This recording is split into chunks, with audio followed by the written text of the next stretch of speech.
if I decided to stay up till midnight to finish a project, understand that I'm probably not going to be as efficient because I'm probably tired. And then I'm going to wake up groggy. I'm going to be cranky. I'm not going to be nice to my kids. My husband's not going to like me. I'm going to be barking at him. Also, the project is probably not going to get done as well.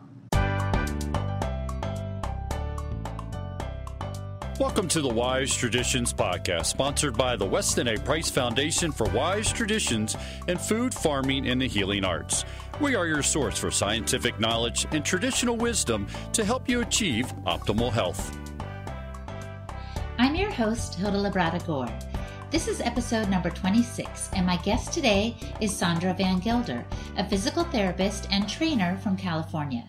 She is also a fellow of Applied Functional Science and has her certificate of Applied Functional Science from the Gray Institute. I love talking to Sandra about sleep and exercise because she totally gets it.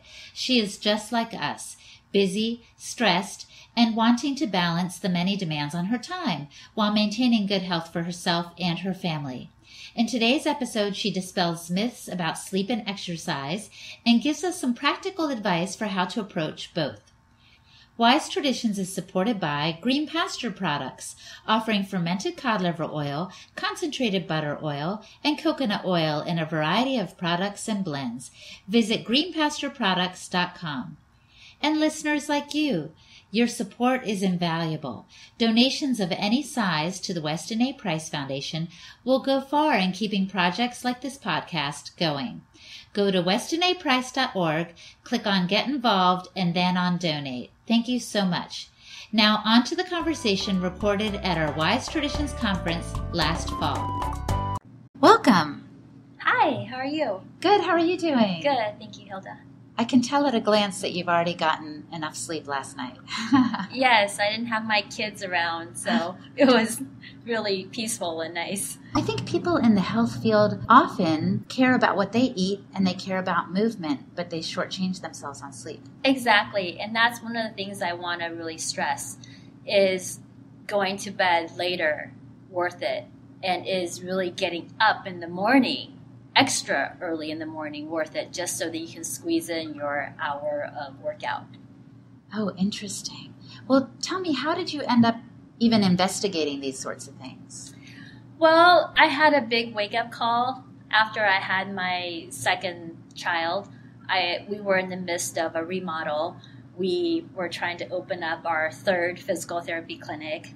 And I was actually helping my mom. She was sick with cancer, so I was trying to take care of her. She was going to move in with us. So with the remodel, we were frantically trying to get the house ready for her. And one day I just woke up, didn't feel very well, and then I progressively to get dizzier and dizzier to the point where I was throwing up for almost 2 days straight. Oh my gosh. And went to the neurologist. And after that, MRIs, because they wanted to make sure it wasn't like a brainstem tumor or something really, really bad. They gave me medications. And through this process, basically, I learned that I have vestibular migraines, which is a blessing. You know, I wasn't going to have to deal with another cancer in the family, which was amazing. And then it also gave me hope that, you know, if I just modified my lifestyle, I wouldn't be sick. So it was actually, I thought, a blessing in disguise, to be honest. The doctor had recommended that I stop drinking coffee, so no more caffeine, to get sleep, lots of sleep. And then he also told me to drink a quart. That sounds like it's not enough, but like basically diluted Gatorade, tons of diluted Gatorade, which I wouldn't recommend now. But at least it got the ball rolling in me thinking that, oh, nutrition, lifestyle, you know, all those things matter. I'm surprised that a doctor would give you this prescription instead of like some Ambien or something. Well, what happened was he gave me some medication in case I got the migraines again. So I had some migraine medication. But there wasn't anything they could do. There's nothing you can really do about vestibular migraines. And I was impressed with this neurologist. He knew enough about migraines, especially this type. It's a vestibular nerve that's in your inner ear. So when that gets inflamed, it causes the dizziness. So I think he was just trying to think of, well, hydration, sleep, caffeine, all those things kind of causes the inflammation of the nerve. So that's why he recommended those things. So no caffeine, adequate sleep, and hydration. Hydration, yes. So how did you figure out what adequate sleep was for you? Well, basically, you kind of have to ask yourself, everybody's different, but you have to ask yourself, do you need an alarm clock when you wake up in the morning? Do you feel groggy in the morning? Do you feel like you need caffeine in the morning to be perky and be ready for the day? And the National Sleep Institute actually recommends adults get between 7 to 9 hours of sleep. And at the top end, it's like, you can get up to 11 hours of sleep. And some people do, and some people that works great. But for me, it's not about knowing how much time and how much sleep I need. It's that, how do I get the time to go to sleep? Oh, yes, I hear you, because there's so many demands, whether you are a young mom or you have a demanding career that doesn't stop at 5 p.m., right? Then you've got to get food on the table. Right. There's just so much going on. How do you cram all of your day into the day and not having it seep into the night? Right. Well, I think a lot of it is, again, I think all of us are so hard on ourselves that everything has to be perfect. And I think the world is so where you have to have a career and you have to be the perfect mom. You have to do everything. And I think it's okay that we're not perfect. And I think having a routine also really helps out. So knowing that if I decided to stay up till midnight to finish a project, understand that I'm probably not going to be as efficient because I'm probably tired. And then what's the effect it's going to have on the next day? So I'm going to wake up groggy. I'm going to be cranky. I'm not going to be nice to my kids. My husband's not going to like me. I'm going to be barking at him. And also, the project is probably not going to get done as well. I'm probably going to have to finish the project the next day anyway. Versus, you can go to bed early, write a to-do list. Whenever I feel stressed at night and I can't go to sleep because I have so many things going through my head, I'll just put it down on a piece of paper. And then that way I know that tomorrow I won't forget. And then I can wake up early. I can wake up half an hour early and probably get done in the same time that I would have gotten done the night before, staying up for 2 hours. Well, this kind of reminds me of one of the Stephen Covey principles where he says, sharpen the axe. And what he means by that is, if you're out in the woods, chopping, and you think you're being really efficient, you're fatigued, but you're still trying to knock down that tree, you're not actually as efficient as if you stopped and you sharpened your axe and then picked it up again. So that's kind of what I hear you saying. So I completely agree. When you're tired, you need a break. And that's the end of the story. Because there are emergencies, yes, but if there is no emergency, no one's dying, no one's going to the hospital, take a break. Go outside, go for a walk, get some sunshine. That, in the end, is investment for better sleep. And that is investment towards less stress, which then will produce so much richer results in your life in the end. Right. It makes so much sense, but I know it's hard to put into practice. It is. And I think that's why sometimes, again, I like to write things down. I like to have a routine written down. If I have a bad day, say, we went traveling and our flight got in late and it's just circumstances that you didn't get enough sleep. I actually have a cheat sheet where I don't give myself choices the next day. So I write down everything that I need to do, because what happens when you don't sleep is that your brain actually shrinks in the nighttime. Yeah. And your cerebral spinal fluid is kind of like your blood flow for your brain, comes in and it washes away all the bad stuff. So when you don't sleep, that doesn't happen. So that's why you feel groggy, because you actually have when you have lactic acid in your muscle when you exercise, you also have that buildup in your brain that hasn't been cleared out. So you feel groggy and you don't feel good.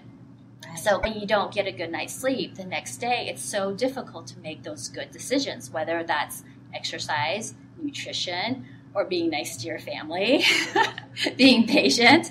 All those things factor because of the cognitive impact it has on you. So by making a list, what I do is, because every time you also try to make a decision, you're taxing your brain power. Yes. Okay, so when I have that cheat sheet, it's like, okay, I'm not going to have to make a decision today. I'm going to wake up and I'm going to eat a good breakfast.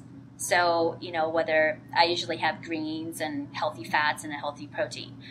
And instead of like, oh, I'm so tired, I need to go to McDonald's, I'm just going to pick up something. Yes. Or, I'm just going to have like a loaf of bread, or just because, those things happen when you don't get enough sleep. And we can talk and go into the hormones of exactly why that happens later. But so then my list will be eat the right things. And the second big thing is drink lots and lots of water. Mm-hmm. So lemon water or tea. And then I also make myself go outside for some light activity. So I wouldn't necessarily go out for a super hard exercise because my body's already tired. But going for a walk, getting some sunshine, especially early in the morning, getting that sunlight through your retina so your body knows that it's daytime, so that your pineal gland, what produces your melatonin, knows the differentiation between day and night.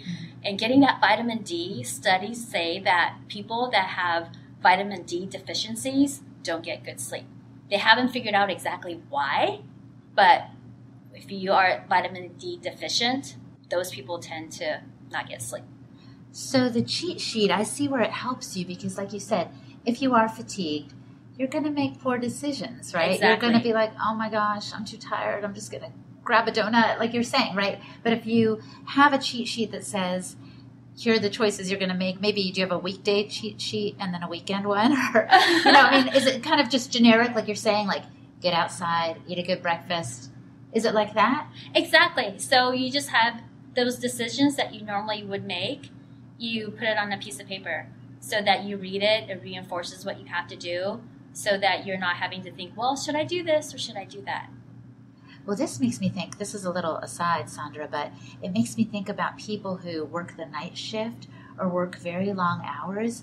It's a little frightening to think what decisions they make that may affect others, right? That, in other words, what if an intern, a resident in a hospital is working late hours and has to make some important decisions? They could easily make a very costly mistake. And that happens, unfortunately. If you put in sleeping and car accidents on Google, I think you get like over 14 million hits. Well, yeah, I've heard that sleeping at the wheel or being drowsy is just as dangerous as drunk driving. Well, yes, and because cognitively your brain shuts down. So I don't know how those truck drivers do it. I don't know how the people in ERs do it. I mean, I would assume that you have to train for it, or it's almost like we all have different gifts. Yeah. I have a good friend who is a cardiologist. In college, we used to call her narco for narcolepsy because she could fall asleep anywhere, any position, anytime. And she said that, while she was in med school and during her residency, that actually really helped because she could sleep for 10 minutes. In between rounds or whatever. And then she could sleep for 3 hours if there wasn't any emergency. So I feel like we kind of, like I could never be a doctor in that sense. Like I could never stay up all night. I would be sick throwing up. So in some ways I feel like, part of it is genetic and we're going to gravitate towards what we're good at and what we're bad at. But why shouldn't somebody just go ahead and grab that donut or go ahead and grab that energy or Red Bull? I'm not trying to promote or diss any product, but why wouldn't somebody just go ahead and compensate for the fatigue with some quick boost of sugar or chemicals? Well, that's a loaded question. I know. Because I think, again, if you're trying to break the cycle of it, so those things put you into a vicious cycle of not getting good sleep the next day. So if you have an energy drink, for example, you and the sugar highs and the sugar lows, those all have significant effects on your hormones, and then that triggers a cascade of inflammation in your body, and that inflammation then can increase different, say, your sympathetic system. So your sympathetic system is your fight or flight system. Yes. The system where it says, I'm being chased by the lion. And so, for example, if you're really tired, something my husband likes to do is he likes to work out, like later in the night. So I'll just briefly tell this quick scenario of what his day would look like. So he would wake up groggy, and he would drink Diet Cokes or, one of those energy drinks. And he would try to power through work. And he's a physical therapist as well. So then he would have all this charting to do at night. So at night, he would try to do this charting, but he can't do the charting because he's tired. So not late evening, but maybe like 5, 6 o'clock, he would go out for a run, and that would wake him up. And then he would do his charting. But he's doing 2 major things that he shouldn't do before bed, right? He's exercising, which increases your cortisol levels and then increases your sympathetic system. And he's on a computer with those blue rays. So the artificial light, like telling his pineal gland that it's still daytime. So then he doesn't produce melatonin that's going to make him fall asleep. And then no wonder he's groggy in the morning again, right? Exactly. So he's going to go to bed. Well, he can't fall asleep then until midnight, and then the vicious cycle happens. So, you make bad decisions, basically, I think, if you start going for the donuts and the sugar and the caffeine. You think temporarily it's helping you, and yes, it is. But then you got to think long term. What is my day going to look like tomorrow? Am I going to be able to go to bed tonight? So it sounds like we need to incorporate some healthy routines, right, that will help us avoid some of these bad patterns. Oh, this might take some work. Yes, and sometimes it's also knowing, like, if I'm naturally super tight, so I've been injured most of my life, and that's what got me into physical therapy in the first place. So sometimes I have trouble going to bed because I just feel so tight. I actually feel anxious. And sometimes even doing some really gentle stretching can help. So there's a lot of things that we can do, Epsom salt baths, gentle stretching, keeping those artificial light or limiting the artificial light with amber glasses. Or there's I think it's .flux. Yes, I have that on my computer. Yeah. That changes the light according to the time of day it is, right? Exactly. So that you're not getting those rays to the pineal gland, right? Exactly. Oh, I got it right. Yay, good job. We pause now to thank our sponsors, Green Pasture Products. They produce fermented cod liver oil and concentrated butter oil in a variety of flavors in liquid gel and capsule form.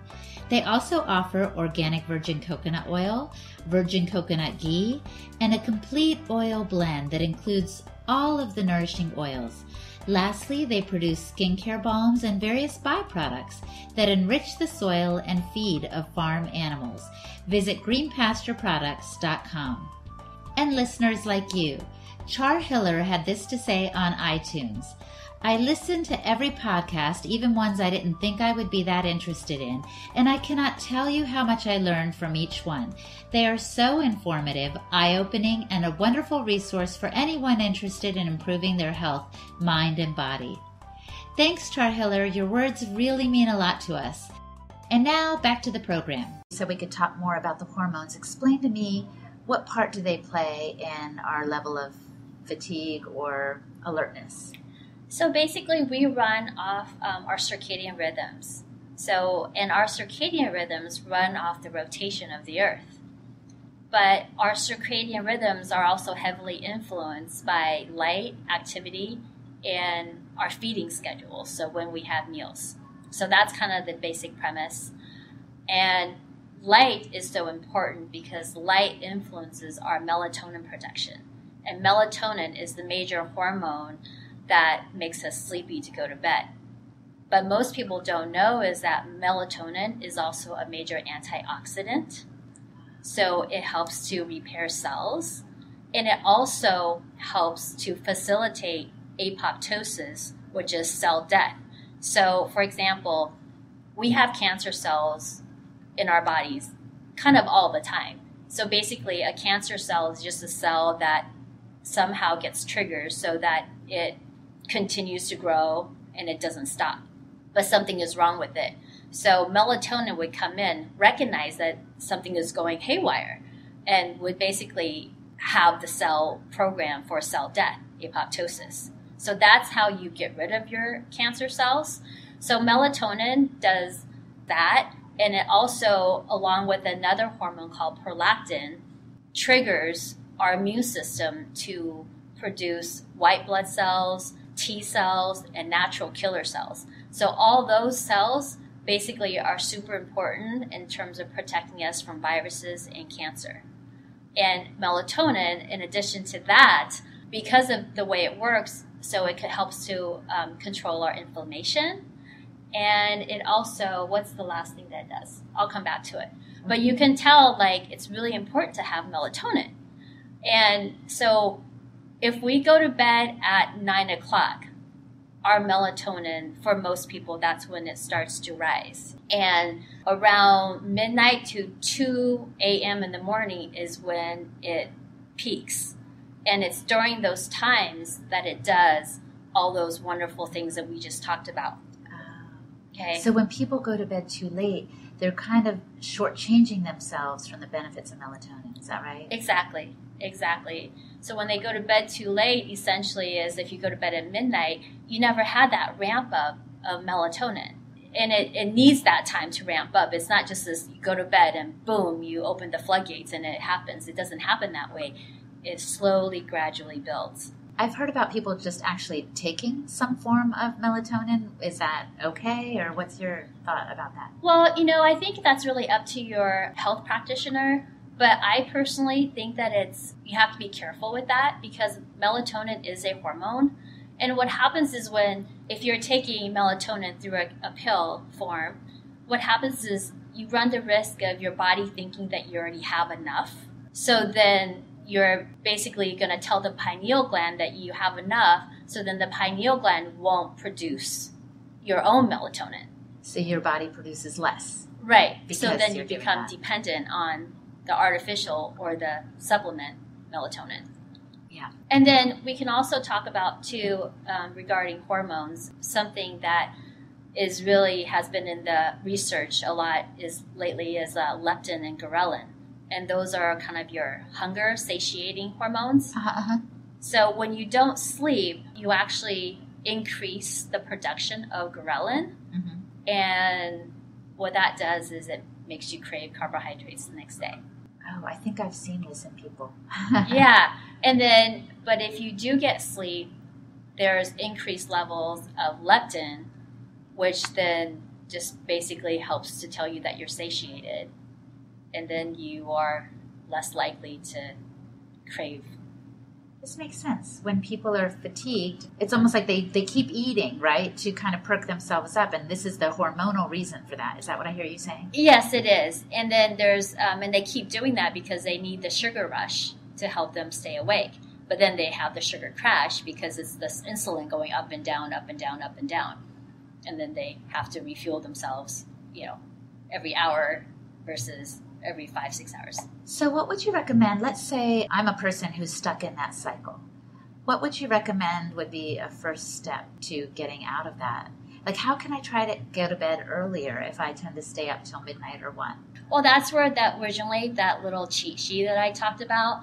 So I would really recommend that even if you get up at 10 o'clock, go outside, get some sunlight, tell your body that it's daytime. Okay.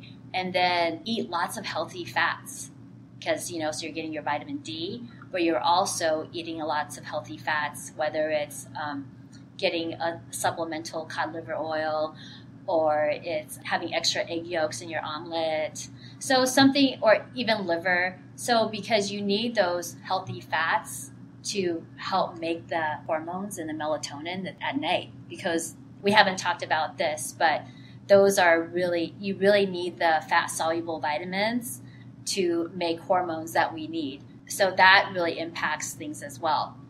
So you want to get sunlight, eat healthy fats. Again, no excuse, no choices. This is what I'm having. And then go for a walk and drink lots of water. So whenever you crave something, instead of going for a donut or a piece of toast, make yourself a cup of tea. Drink lemon water. So that way you're not just eating for the sake of eating. You're going to be satiated, essentially. Excellent. These are really practical tips. I love it.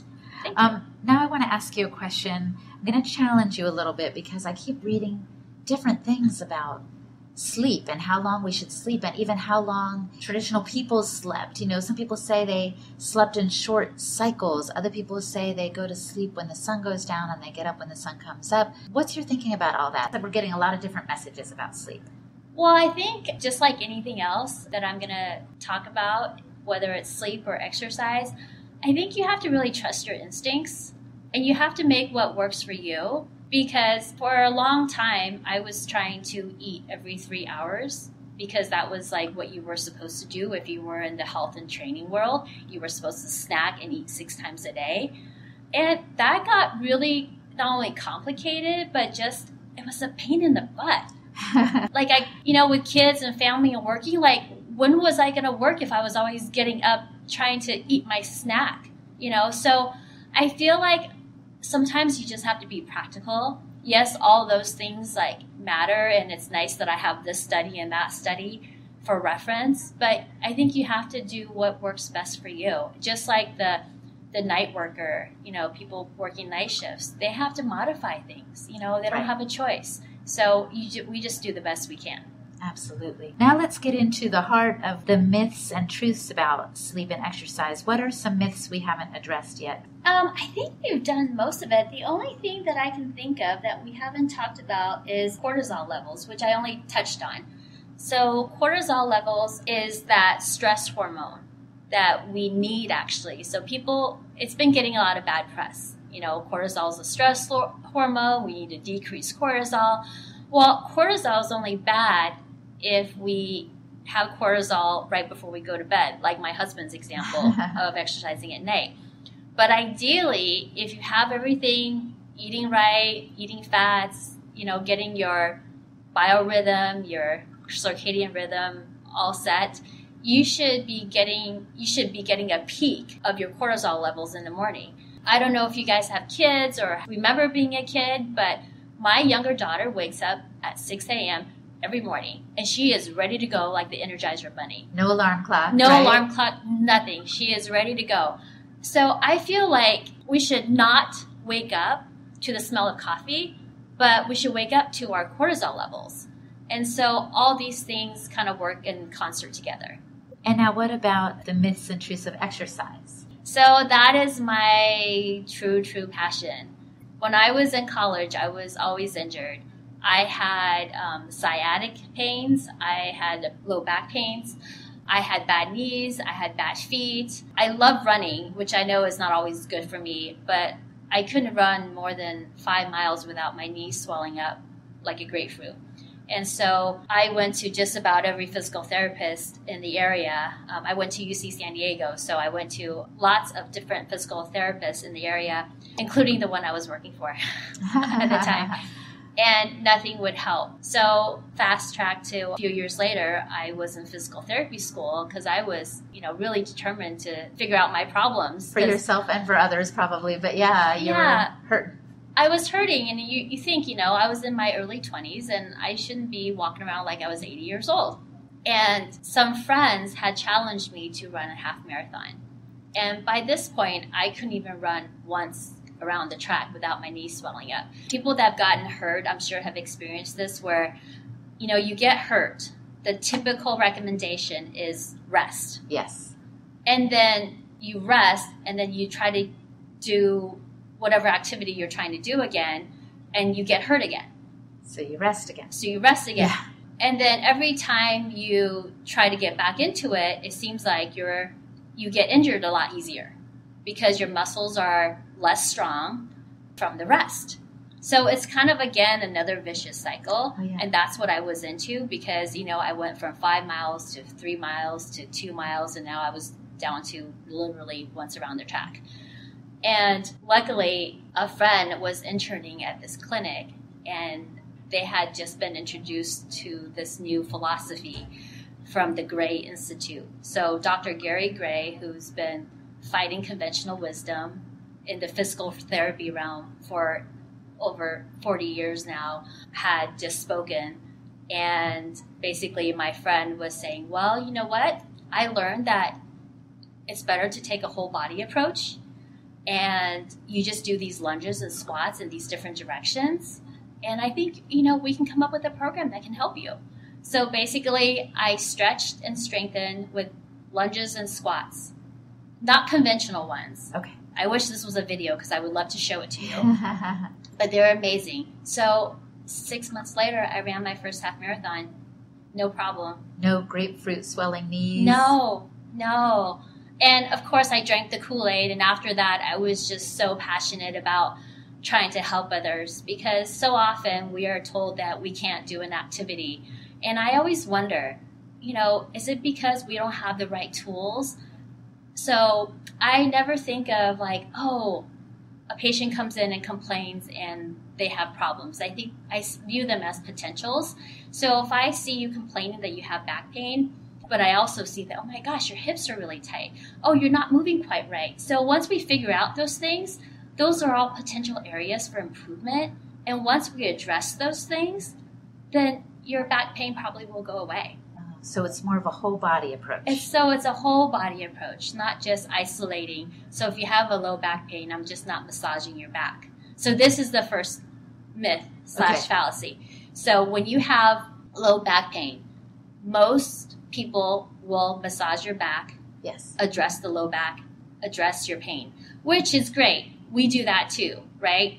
Because that's the symptom you want to take away. But that can't be the only thing you do because I have to honestly tell you, I can't remember the last time I treated a back patient by giving them a back massage or adjusting their back or doing any kind of mobilization unless their pelvis is off, but that's another thing. I treat the whole body, and 9 out of 10 is that they have tight hip flexors from sitting too much. Oh, yes. Or tight hamstrings from sitting too much.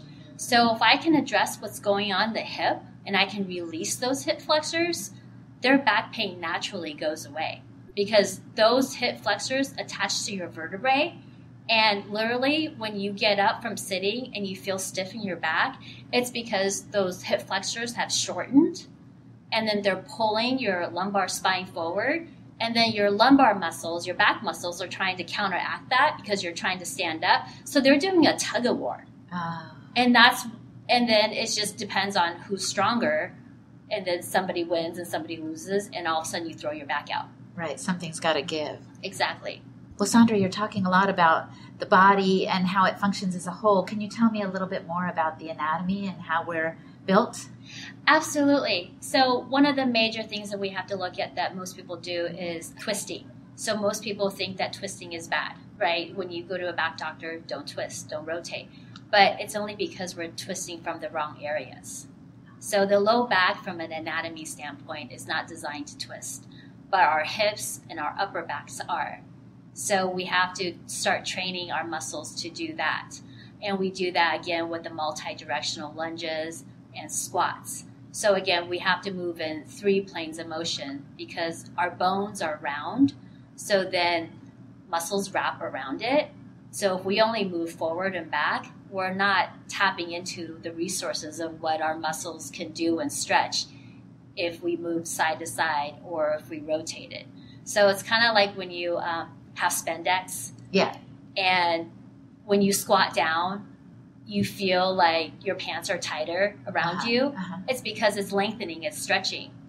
Okay, so next time you do a squat, try to see how it feels with your toes out versus with your toes in. So it's that variety that we need. So I always like to tell people is that when you're looking for a physical therapist or a trainer, try to find one that is teaching you how to do things in a variety of directions, in a variety of ways. Because our joints it's like, when you're driving up a driveway and over time, if it's a dirt road, you get that rut. Mm-hmm.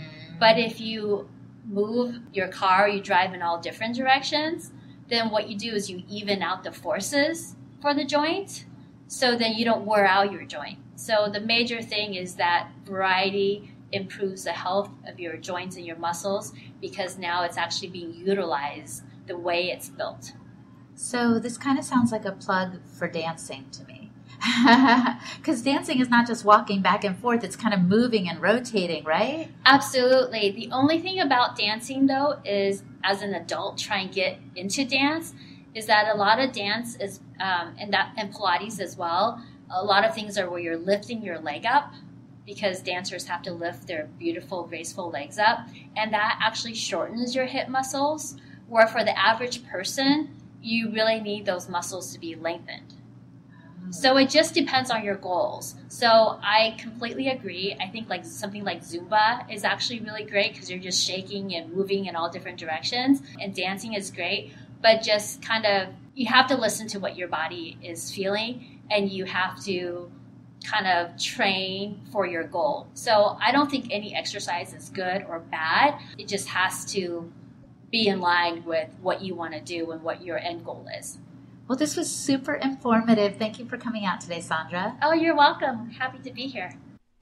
Again, this has been episode 26 with my guest, Sandra Van Gilder. She has been a physical therapist and trainer for the past 13 years, and she and her husband own a thriving clinic in the San Diego area where they take a three-pronged approach to wellness, nourishing the body, the mind, and the spirit, with natural movements, real food, and plenty of encouragement. Go to g3.life or visit her Move Method website, themovemethod.com, where you can get a free video series, and follow Sandra and her husband on Instagram, The Move Method, and on Facebook, The Move Method. Thanks for listening. If you enjoyed today's episode, please share it with others. Post a link on Facebook or Twitter, or send a link to a friend in an email, or simply review Wise Traditions on iTunes. Sharing the podcast is one way to spread the important message of health through nutrition. Wise Traditions is brought to you by the Weston A. Price Foundation for Wise Traditions in Food, Farming, and the Healing Arts. The content of this podcast is provided for informational purposes only and is not intended as a substitute for medical advice.